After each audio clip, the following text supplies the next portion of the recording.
ప్రభువారిని నిర్లక్ష్యం చేసి మరి ఆమె తన పని తాను చేసుకుంటూ వెళ్ళింది. యేసు ప్రభువారు వచ్చింది కేవలం భోజనం చేయడానికి కాదు, అన్ని రకాల వెరైటీస్ వంటలు చేయాల్సిన అవసరం ఆయనకి ఏం లేదు. ఆయనకు సామాన్యమైన భోజనం పెట్టి ఆయన వాక్యాలు వింటే చాలు. అది ప్రభు కోరుకుంటాడు. కానీ ఓపెన్ చేయాలి.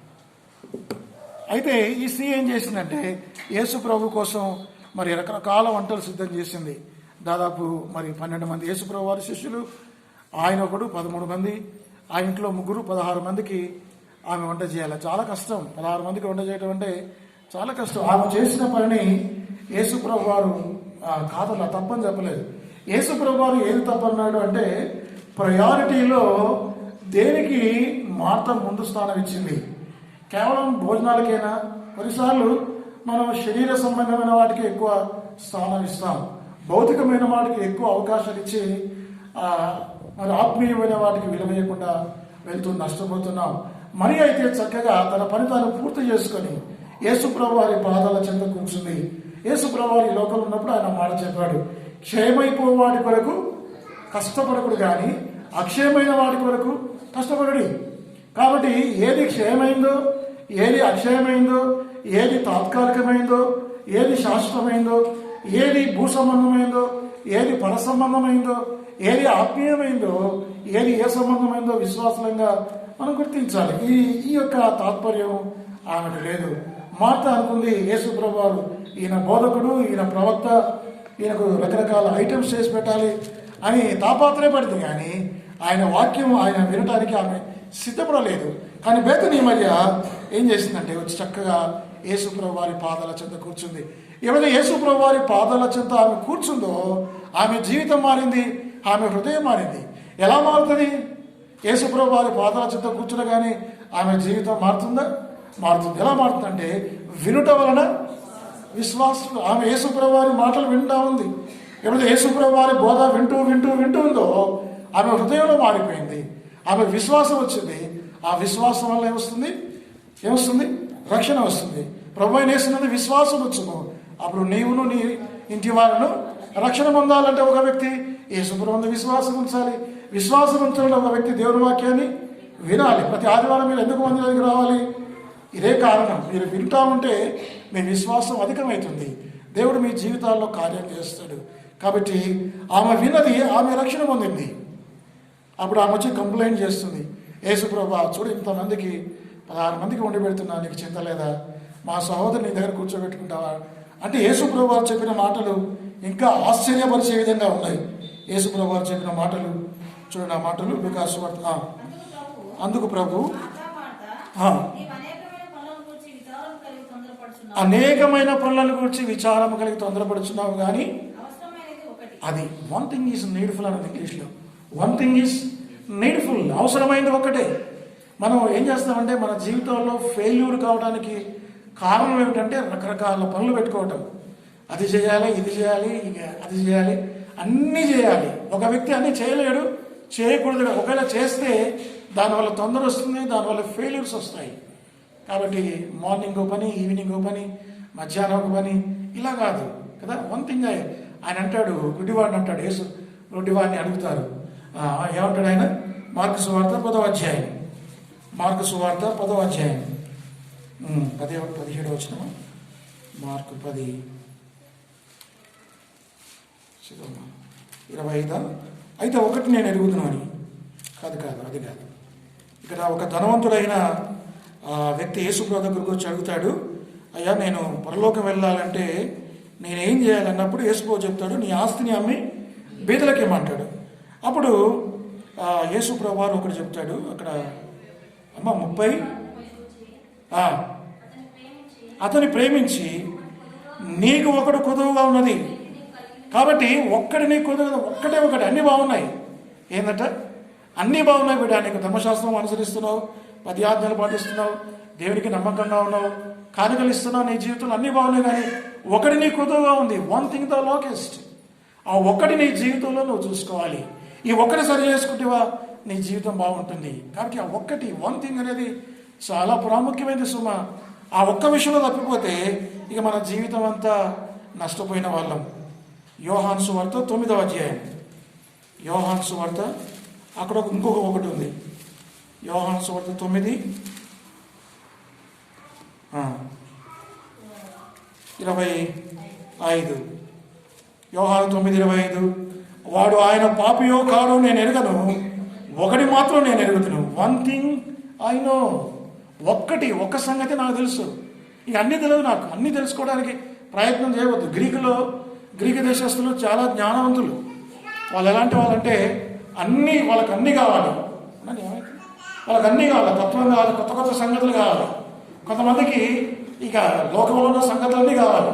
న్యూస్ పేపర్ అంతా చదువుతారు. అంత అవసరమా? బైబిల్ మాత్రం చదవమా? అంత అవసరమా? ఒకటి మాత్రం నేను ఎరుగుతున్నాను. ఇంతకుముందు నేను గుడ్డివాడిని, ఇప్పుడు అంతే తెలుసు ఆయనకు. ఇంతకుముందు నేను ఆత్మీయంగా పడిపోయిన వాడిని, ఇంతకుముందు నేను పాపిని, ఇప్పుడైతే నేను సరి అయిన దారిలో ఉన్నాను, నేను ఇప్పుడు రక్షణ పొందాను. అది మాత్రం నాకు తెలుసు. ఫిలిప్పీలకు రాసిన పత్రిక 3వ అధ్యాయం. ఫిలిప్పీలకు రాసిన పత్రిక 3వ అధ్యాయం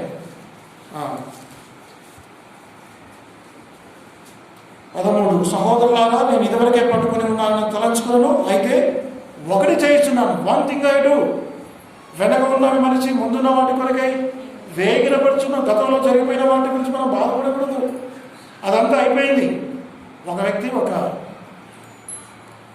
ప్రొఫెసర్ ఏం చేసిందంటే, ఒక క్లాస్ రూమ్లో పిల్లలందరూ కూర్చోబెట్టి గతం అనేది అది ఎలాంటిది, అది ఎలా తిరిగి రాదో దాని గురించి బాధపడతాం ఎంత అనవసరమో చెప్తూ ఆయన ఒక పాల గ్లాసు తీసుకుని వచ్చి వాళ్ళ ముందు ఇట్లా వలకపోసాడు. ఇప్పుడు మీరు బాధపడండి అని చెప్పాడు. మీరు ఎంత బాధపడ్డా, మీరు ఏం చేసినా ఆ పాలు మళ్ళీ ఆ గ్లాసులోకి వస్తాయా? రావు. గతం అనేది కూడా అలాంటిది. ఒకసారి అది ఒలికించబడిన తర్వాత అది ఎన్నటికీ తిరిగి రాదు. పౌలు అంటాడు ఈ సత్యాన్ని గుర్తిరిగి, ఒకటి మాత్రం నేను చేయించున్నాను, వెనక ఉన్నవి మరిచి ముందున్న వాటి కొరకై వేగిరపడుచున్నాను. కీర్తన గ్రంథం 24వ అధ్యాయం 24:7. సామ్స్ 24:7 కదా. 24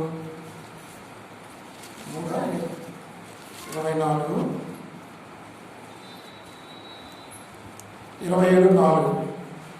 యెహోవా యొక్క ఒక్క వరం అడిగి తిని దాన్ని నేను వెతుకుచున్నాను. One thing have I desired of the Lord. యెహోవా యొక్క ఒక్క వరం అడిగి తిని, నిజంగా ఒక్క వరం, ఒకటి, నాకు అన్నీ వద్దు, ఒకటి చాలు. ఏమిటి ఆయన కావాలి? ఏం కావాలంటే నీ సన్నిధిలో, నీ మందిరంలో కూర్చొని నీ వాక్యాన్ని ధ్యానిస్తే చాలు, నీ ఆలయంలో నేను ధ్యానిస్తే చాలు ప్రభా. ఎటువంటి ఉత్తమమైన కోరిక. కాబట్టి యేసు ప్రభు వారు మార్తతో అంటున్నాడు, మరియా ఒకటి కోరుకుంది, ఒక్కటే అవసరం మార్త. ఇవన్నీ కాదు, అవసరమైంది ఒక్కటే. మరియ ఉత్తమమైన దాన్ని ఏర్పరచుకోను, అది ఆమె యొద్ద నుండి తీసివేయబడదు. ఏమిటి అంటే అది రక్షణ. రక్షణ అనేది ఉత్తమమైనది, శ్రేష్టమైనది, అది గొప్ప రక్షణ, నిత్య రక్షణ, పరిపూర్ణమైన రక్షణ. అలాంటి రక్షణ ఎక్కడ దొరుకుతుంది? యేసు ప్రభు వారి పాదాల చెంత దొరుకుతుంది. కాబట్టి బేతనీలో మొట్టమొదటిగా మనకి ఏమొస్తుంది, ఏం చూసామంటే అక్కడ రక్షణ ఉంది. బేతనీలో ఏముంది? రక్షణ ఉంది. మరియా అనే స్త్రీ రక్షణ పొందింది, ఆ తర్వాత మార్త పొందింది, లాజరు కూడా తర్వాత రక్షణ పొందాడు. కాబట్టి ఆ బేతనీయ యేసు ప్రభు వారు ఏమి నీకు ఇస్తాడంటే, మీరు అడగవచ్చు, యేసు ప్రభు వారు నాకు ఏమి ఇస్తాడు? ఏమి ఇయ్యడు. ఆయన రక్షణ ఇస్తాడు అంతే. నిత్యత్వానికి కావాల్సింది ఏంటిది?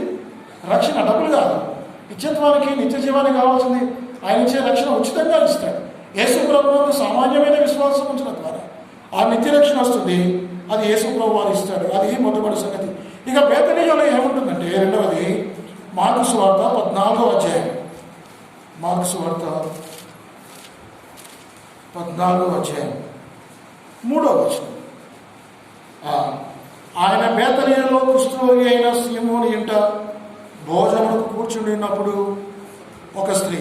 ఇక్కడ యేసు ప్రభు వారు బేతనీయలో ఒక కుష్ఠరోగిని స్వస్థపరిచాడు. సీమోను అంటే బైబిల్లో కొత్త నిబంధనలో చాలా మందికి సీమోను పేర్లు ఉన్నాయి. మీరు కన్ఫ్యూజ్ అవ్వద్దు. సీమోను పేతురు ఉంది, పరిచయుడు అయిన సీమోను ఉంది, కుష్ఠరోగి అయిన సీమోను ఉంది. అంటే ఈ సీమోను ఆ సీమోను అనుకోవద్దు. ఇక్కడ ఉన్న సీమోను ఎవరైనా కుష్ఠరోగి అయిన సీమోను యేసు ప్రభు వారు ఆయన్ను స్వస్థపరిచాడు. యోహాను సువార్త 2వ అధ్యాయంలో వారు ఆయనకు ఎందుకు విందు చేస్తున్నారు? రెండు కారణాలు. ఒక కారణం, కుష్ఠరోగి అయిన సీమోను యేసు ప్రభు వారు స్వస్థపరిచాడు. రెండవది, మృతుల్లోంచి లాజరును లేపాడు. ఈ రెండు కారణాలను బట్టి యేసు ప్రభు వారికి వారు పిలిచి ఒక థ్యాంక్స్ గివింగ్ మీట్ పెట్టుకొని లవ్ ఫీస్ట్ ఇస్తున్నారు యేసు ప్రభు వారికి. బేతనీయలో రెండవదిగా ఏముంటుంది ఏముంటుంది అంటే రక్షణతో పాటు ఏముంటుంది? స్వస్థత ఉంటుంది. ప్రభు అయిన యేసుక్రీస్తు వారు నీకు స్వస్థత ఇస్తాడు సుమా. ఆయన స్వస్థపరుస్తాడు. ఈనాటికి కూడా ప్రభు స్వస్థపరచగలడు.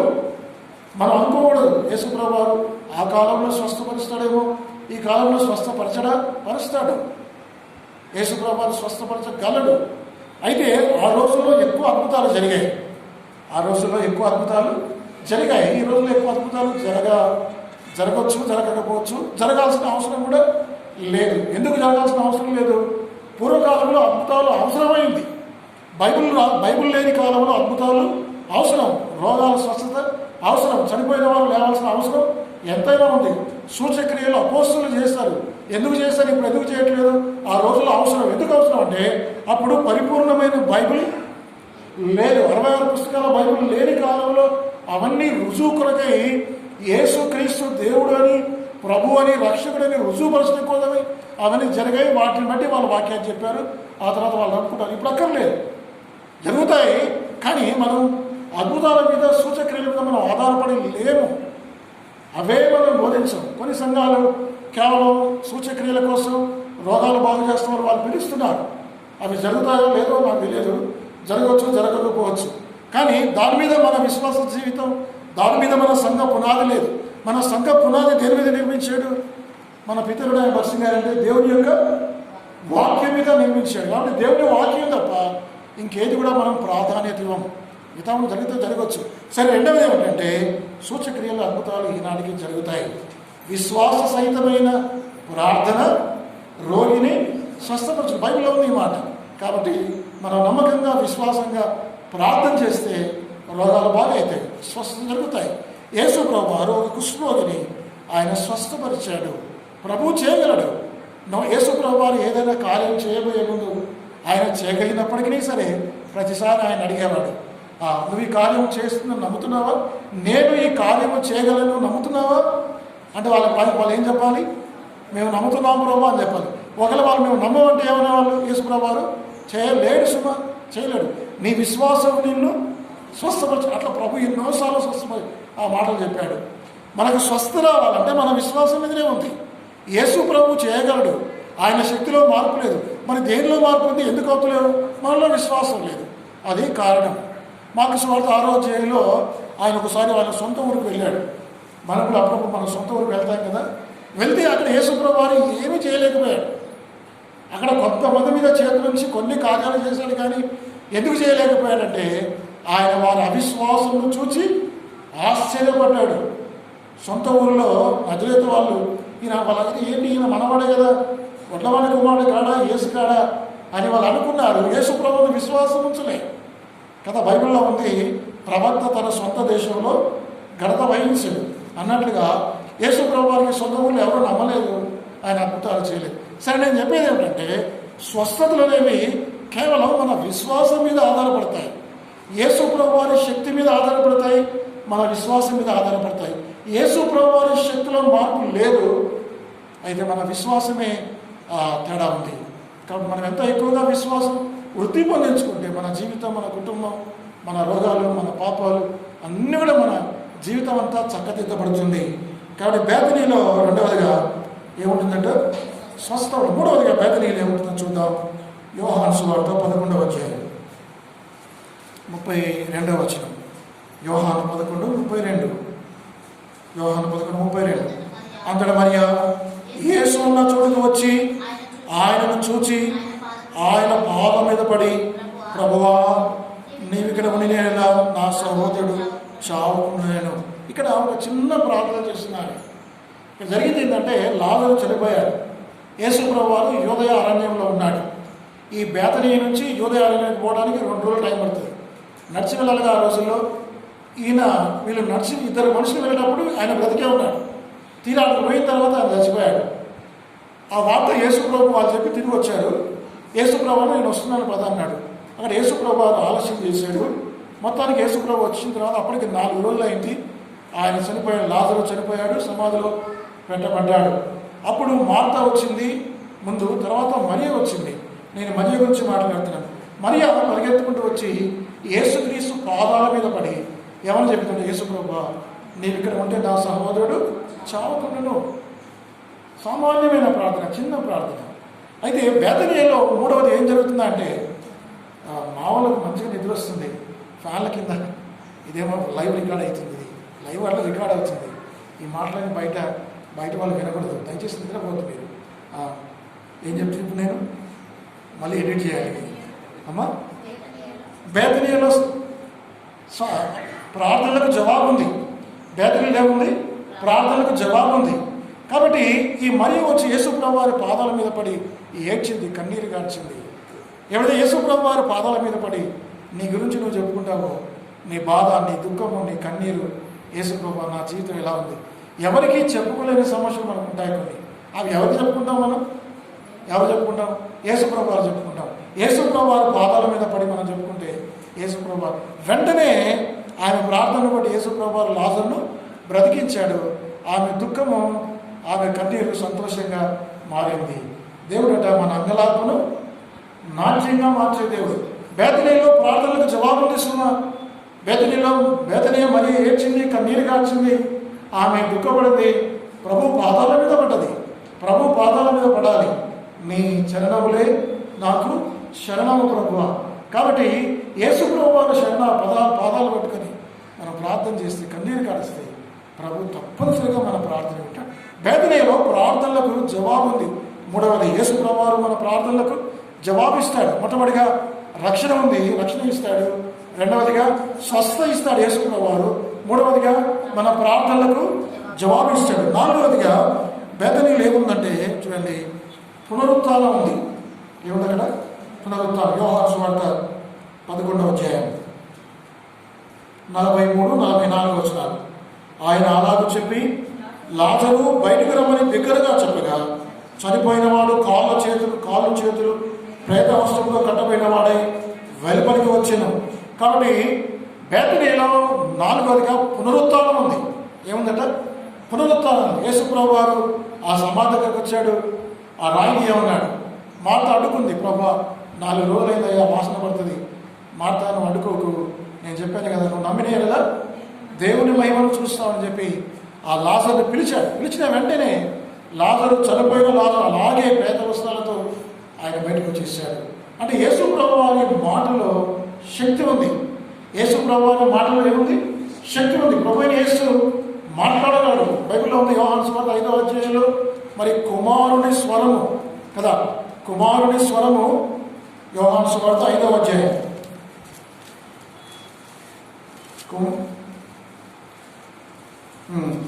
25. మృతులు దేవుని కుమారుని శబ్దము వినుగలియ వచ్చుచున్నది, ఇప్పుడే వచ్చినది, దాన్ని వినువారు జీవించు. దేవుని కుమారుడైన యేసుక్రీస్తు ప్రభు వారి స్వరాన్ని మృతుడైన లాజరు విన్నప్పుడు వెంటనే అతడు లేచాడు. సుమా, దీన్ని ఏమంటారంటే భౌతికమైన పునరుత్థానం. ఏ పునరుత్థానం ఇది? భౌతికమైన పునరుత్థానం. ఇక రెండవది ఆత్మీయమైన పునరుత్థానం. మీరు మీ అపరాధముల చేతను పాపముల చేతను చచ్చిన వారై ఉండగా ఆయన మిమ్మల్ని క్రీస్తుతో కూడా బ్రతికించాను. మనమందరం కూడా పాపాలు చేశాం. మనందరం కూడా ఆత్మీయంగా చనిపోయాం. ఆత్మీయంగా చనిపోవడం అంటే అర్థమైందో నేను మీకు చెప్పాను. ఏమిటి ఆత్మీయంగా చనిపోవడం అంటే? దేవునికి మనకు ఎడబాటు, separation between God and man. అదే which is called in that spiritual resurrection, spiritual death. ఆత్మీయమైన మరణం అంటే అర్థం ఏమిటంటే దేవునికి మనకు ఎడబాటు. కాబట్టి ఇప్పుడు యేసు ప్రభు వారు మిమ్మల్ని బ్రతికించాడు. యేసు ప్రభు వారు మిమ్మల్ని బ్రతికించాడు. బ్రతికిస్తే మనం బ్రతికాం, మనం ఆరాధిస్తాం. ఎలా బ్రతికించాడు? మీరు మీ అపరాధముల చేతులు పాపముల చేతులు చచ్చిన వారైనగా ఆయన మిమ్మల్ని క్రీస్తుతో కూడా బ్రతికించాడు. అంటే యేసు ప్రభు వారు నా కొరకై మరణించాల్సి వచ్చింది, నా కొరకై ప్రాణం పెట్టాడు, నా కొరకై రక్తం కార్చాడు, ఆయనతో పాటు నన్ను బ్రతికించాడు. ఇప్పుడు మీరు చెప్పండి, లాజరును బ్రతికించడం గొప్పదా, నన్ను బ్రతికించడం, నిన్ను బ్రతికించడం గొప్పదా? లాజరును మాట చేత బ్రతికించాడు. మరి మనల్ని ఎలా బ్రతికించాడు? మనల్ని ఎలా? తన కోసం ప్రాణం పెట్టాడు. లాజరు అయితే కేవలం లాజరు లెమ్మడగా లేచాడు. ప్రభుదాసుడు పాపంలో ఉన్నావు లే అన్నాడా? అట్లాంటి నేను ఏమయ్యేదు కానీ అట్లానే నా కోసం ప్రభు ప్రాణం పెట్టాడు, రక్తంగా వచ్చాడు, చనిపోయి తిరిగి లేచాడు. ఇది రెండవది. మూడవది ఆత్మీయమైన జీవ పునరుత్థానం. యేసు ప్రభువు మధ్యాకాశంలోకి వచ్చినప్పుడు ఆయన గొప్ప శబ్దం చేస్తాడు. అప్పుడు సమాధుల్లో ఉన్న వారందరూ కూడా తిరిగి లేస్తారు. ఇది జరగబోయేది, గతంలో జరిగింది. ఏంటిది? భౌతికమైన పునరుత్థానం లాజరు సంగతి. వర్తమానంలో జరుగుతుంది. ఏంటిది? ఆత్మీయ పునరుత్థానం మన సంగతి. భవిష్యత్తులో జరగబోయేది. నా మాట మీకు అర్థమవుతున్నాయా? అర్థం కాదు, నేను చేసింది ఏం లేదు. జీవ పునరుత్థానం భవిష్యత్తులో జరుగుతుంది. యేసు ప్రభువు మధ్యాకాశంలోకి వచ్చి ఆయన పిలుస్తాడు. ఆయన స్వరం విన్న వెంటనే సమాధిలో ఉన్న వారందరూ, అంటే ప్రభువునందు నిద్రించిన వారందరూ కూడా తిరిగి లేస్తారు. ఇదంతా ఎందుకు చెప్తున్నానంటే బేతనీలో పునరుత్థానం ఉంది. యేసు ప్రభువు ఆత్మీయంగా చనిపోయిన నిన్ను నన్ను ఆయన బ్రతికిస్తాడు. ఎలా బ్రతికిస్తున్నాడంటే ఆయన తన ప్రాణాన్ని రక్తాన్ని నీ కొరకే నా కొరకే ధారపోసాడు. బేతనీలో 4వదిగా పునరుత్థానం ఉంది. బేతనీలో 5వదిగా యోహాను సువార్త 12వ అధ్యాయం. యోహాను సువార్త 12వ అధ్యాయం 3వ వచనం. యోహాను 12:3.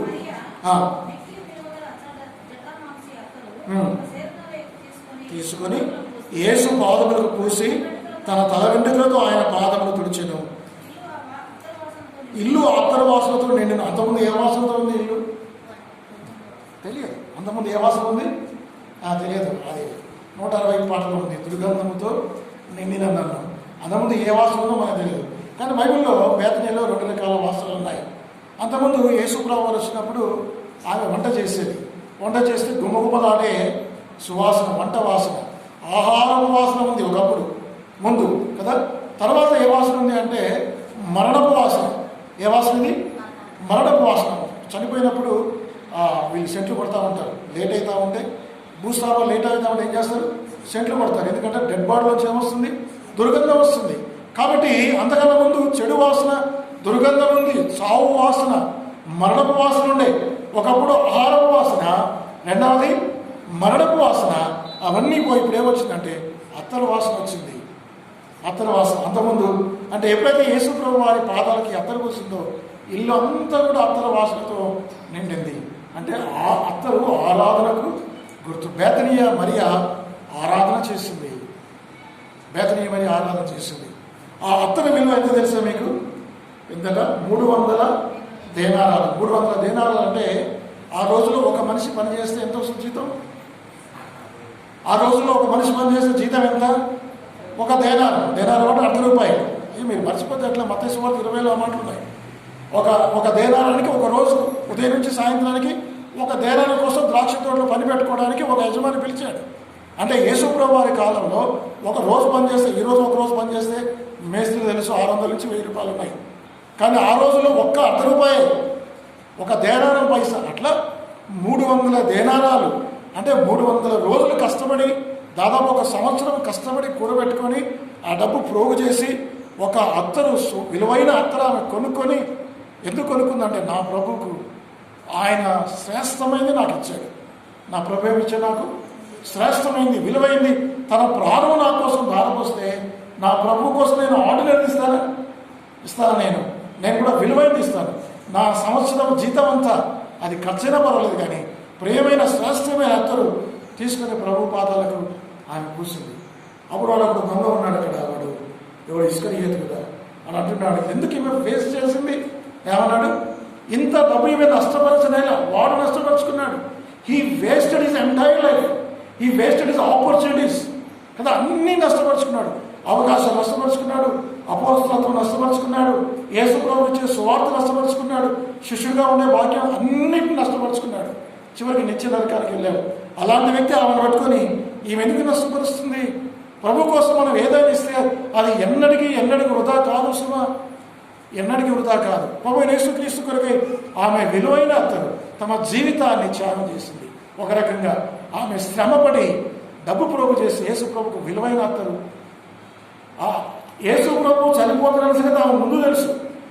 ఈ మగ్దలేని మరియా, ఆ మరియా, ఈ మరియా, సూసన్న, ఇంకొక ఆమె, వాళ్ళందరూ ఎప్పుడు పోయారు? యేసు ప్రభు చనిపోయిన తర్వాత సుగంధ ద్రవ్యాలు తీసుకొని పోయారు. కానీ అందరికన్నా ముందుగానే, ఒక 10 రోజుల ముందుగానే ఇవన్నీ తెలుసు.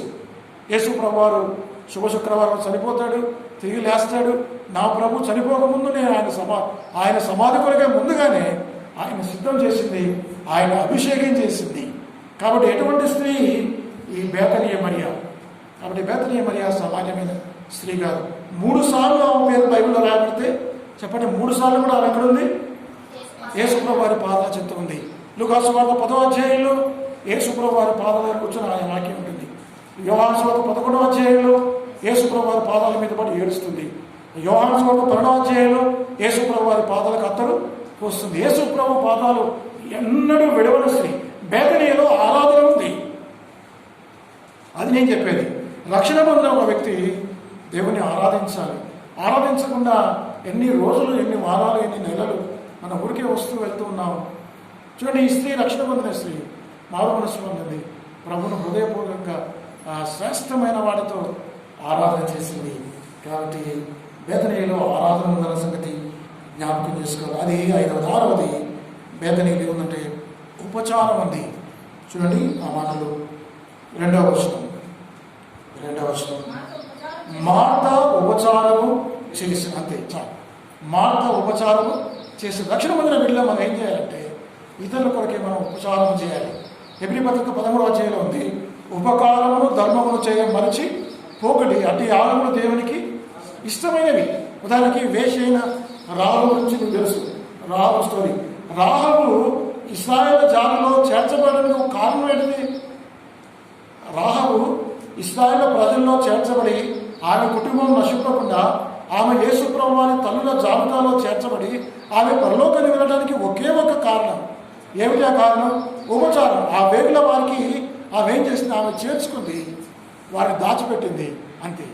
ఉపకారములు ధర్మములు మర్చిపోకటి అటు యాగములు దేవునికి ఇష్టమైనవి. ఎవరికైనా మనకి ఇస్తే, మనం ఏదైనా ఇస్తే నువ్వు అయిపోద్దేమో, అయిపోదు. ఇతరుల కోసం మనం ఇవ్వాలి, దేవుడు మనకిస్తాడు. కాబట్టి ఉపకారములు యేసు అప్పుడు ఆయన వచ్చాడు. ఎవరు? యేసుప్రభు వారు 2 మనుషులతో వచ్చాడు. ఎవరి దగ్గర చెప్పండి? అబ్రహాము దగ్గరికి వచ్చాడు. 2 మనుషులతో వచ్చాడు. వచ్చి ఎండవేళ అబ్రహాము అప్పటికి 99 సంవత్సరాల వయసు ఆయనకి. అలాంటి ముసలాయన ఆయన పరిగెత్తుకుంటూ వచ్చి కట్టెలు తీసి ఆ యేసు ప్రభు కోసం భోజనం సిద్ధపరిచాడు. అప్పుడు ఆ భోజనం, ఆ రొట్టెలు తిన్న తర్వాత అప్పుడు దేవుడు ఆయన దీవించాడు. మళ్ళా 1 సంవత్సరం తర్వాత వస్తాను నేను, అప్పటికల్లా కుమారుని కంటాం. ఎందుకు ఆ వాగ్దానం ఇచ్చాడు? పరిచర్య చేయడం ద్వారా, ఉపచారం చేయడం ద్వారా, ఇతరులకు, దైవ సేవకులకు, పరిశుద్ధులకు మనం ఆతిథ్యం ఇవ్వడం ద్వారా దేవుడు మనల్ని, మన కుటుంబాలని దీవిస్తాడు. మార్త ఉపచారం చేసేసింది. ఇంకా లాజరు ఉన్నాడు. ఆయన 10వ వచనం. ఏ 10? యోహాను 12:10. అతన్ని బట్టి యూదులలో తమ వారిని విడిచి యేసునందు విశ్వాసం ఉంచిరి. ఇప్పుడు యేసు ప్రభు వారిని మృతుల్లోంచి లేచిన తర్వాత ఇంకా యేసు లాజరు వచ్చి ఒక దగ్గర కూర్చున్నాడు. లాజరు ఏం మాట్లాడతాడు? లాజరు ఏమన్నా ఏం మాట్లాడు? అందరూ వస్తారు, యూదులు అందరూ వస్తారు. ముందు ఎవరు చూస్తారు? యేసు ప్రభుని చూస్తారు. తర్వాత ఎవరు చూస్తారు? లాజరు చూస్తారు. అబ్బా, లాజరు ఈ లాజరైనా చనిపోయి లేచాడంట. చూడండి ఎంత గొప్ప సంగతి. ఎప్పుడైనా విన్నామా మన కార్యాలు? లాజరును చూసి అతనిని బట్టి, ఎవరిని బట్టి? లాజరుని బట్టి యూదులు అనేకులు యేసునందు విశ్వాసం ఉంచిరి. మరి లాజరు సాక్ష్యాన్ని గుర్తు. Lazarus represents witness. Mary represents, మర్చిపోయారు, Mary represents worship. Martha represents work and Lazarus represents witness. మరి ఆరాధన గుర్తు, మార్త పనికి, ఉపచారాన్ని గుర్తు. దేవుని వరకు నేను పని చేయాలి.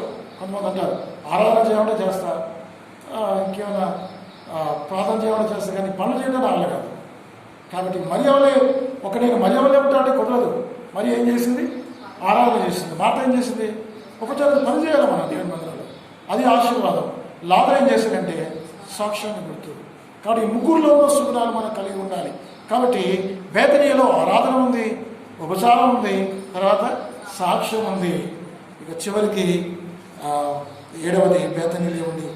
లూకా సువార్త 24. లూకా సువార్త 24వ అధ్యాయం 50వ వచనం. లూకా సువార్త 24:50. ఆయన బేతనీయ వరకు వారిని తీసుకొని పోయి చేతులెత్తి వారిని ఆశీర్వదించెను. వారిని ఆశీర్వదించుండగా ఆయన వారి నుండి ప్రత్యేకింపబడి పరలోకమునకు ఆరోహణుడయ్యను. బేతనీలో ఏముంది? ఆశీర్వాదం ఉంది. యేసు ప్రభువు బేతనీ ఎంత ప్రేమించాడు, బేతనీ ఎంత ఘనపరిచాడు. ఆయన ఆరోహణ కూడా బేతనీ ద్వారా జరిగింది. ఆ బేతనీ అంటే బేతనీ ఎక్కడుందంటే ఆ యొక్క ఒలివల కొండ అంచులో ఉంది. ఆ ఒలివల కొండ నుంచి యేసుప్రభు వారు పైకి వెళ్ళిపోయాడు. వారు తీసుకుని వెళ్ళి ఆశీర్వదించాడు. మీరు అడగవచ్చు, ఏం ఆశీర్వాదాలు? వాళ్ళకి ఏమైనా డబుల్ ప్లాట్ఫామ్ ఇచ్చారు, డబుల్ బెడ్రూమ్ దొరికిందా? ఏం ఆశీర్వాదాలు? ఎఫెసీయులకు రాసిన పత్రిక, నాకు టైం ఉంది ఇంకా, ఎఫెసీయులకు రాసిన పత్రిక 1వ అధ్యాయం 3వ వచనం. మన ప్రభువైన యేసుక్రీస్తు మూలముగా గాక ఆయన క్రీస్తునందు పరలోక విషయంలో ఆత్మ సంబంధమైన దీవెనలు మనకు అనుగ్రహించి. ఏ దీవెనలు అంటే ఇవి? ఆత్మ సంబంధమైన దీవెనలు. అంటే ఆత్మ సంబంధ దీవెనలు అంటే ఆయన మనల్ని ఏర్పరచుకున్నట, ఇది ఒక ఆశీర్వాదం. జగత్తు పునాది వేయబడక ముందే ఆయన మనల్ని ఏర్పరచుకున్నాడు, ఇది ఒక ఆశీర్వాదం. మీకు తెలుసా? ఆయన మనల్ని కుమారులుగా స్వీకరించాడు, ఇది ఒక ఆశీర్వాదం. ఆయన మనల్ని అంగీకరించాడు, దత్తపుత్రులుగా చేసుకున్నాడు, ఇది ఒక ఆశీర్వాదం. ఆయన మనల్ని విమోచించాడు, ఇది ఒక ఆశీర్వాదం. ఇవన్నీ ఆత్మ సంబంధమైన ఆశీర్వాదం. ఆయన మనల్ని క్షమించాడు, మన పాపాలు, ఇది ఆశీర్వాదం. ఆయన మనకు స్వాస్థ్యం ఇచ్చాడు, ఇది ఒక ఆశీర్వాదం. ఆయన పరిశుద్ధాత్మ వల్ల ముద్రించాడు, ఇది ఒక ఆశీర్వాదం. బేతనీలో ఇవన్నీ ఉన్నాయి కదా. మొట్టమొదటికి ఏముంది? రక్షణ ఉంది. రెండవదిగా స్వస్థత ఉంది. మూడవది ప్రార్థనలకు జవాబు ఉంది. నాలుగవది పునరుత్థానం ఉంది. ఐదవది ఆరాధన ఉంది. తర్వాత ఉపచారం ఉంది, సాక్ష్యం ఉంది, ఆశీర్వాదం ఉంది. ఇవన్నీ కూడా యేసుప్రభు మనకిస్తారు. యేసుప్రభు నమ్ముకుంటే, యేసుప్రభుని అందుకు విశ్వాసం ఉంచితే ఈ దీవెనలు బేదరిలో ఉన్న అన్నీ కూడా నీకు, నీ కుటుంబానికి, నీ సంఘానికి లభ్యమవుతాయి. దేవుడి వాక్యం దీవించుగాక.